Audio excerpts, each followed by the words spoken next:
1897 সালে 23শে জানুয়ারি ভারতের বীর সন্তান নেতাজি সুভাষচন্দ্র বসু জন্মেছিলেন উড়িষ্যার কটকে। আজ ওনাকে শ্রদ্ধা জানিয়ে আমার নিবেদন, আমার লেখা একটি কবিতা নেতাজি পাঠ করে শোনাচ্ছি।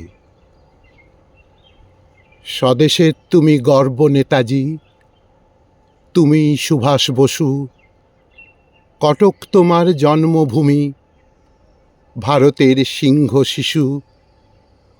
পরাধীনতার গ্লানি মুছে ফেলে স্বদেশের স্বাধীনতায় জাতিরে দিয়েছ সাহস, হে বীর।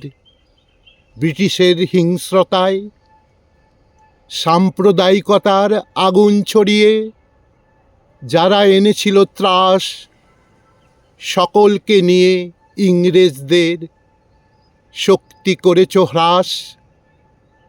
কাজী নজরুল লিখেছিল গান, কান্ডারি হুঁশিয়ার, সেই মন্ত্রেই জাগালে ভারত, ভাঙিতে কারার দ্বার। আস্থা ছিল না অহিংসা নীতিতে কংগ্রেস থেকে, তাই ফরওয়ার্ড ব্লক গঠন করিলে আনিতে তুমি স্বরাজ। দ্বিতীয় বিশ্বযুদ্ধানলে গড়িতে স্বাধীন দেশ, আজাদ হিন্দ ফৌজের কর্ণধার তুমি, পাড়ি দিলে নানা দেশ।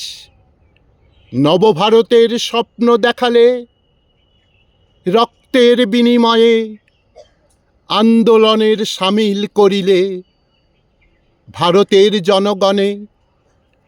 দিল্লি চলো হুঙ্কারে তোমার, দিল্লি অভিযান, একজোট করে ভারতবাসীকে রাখিতে দেশের মান।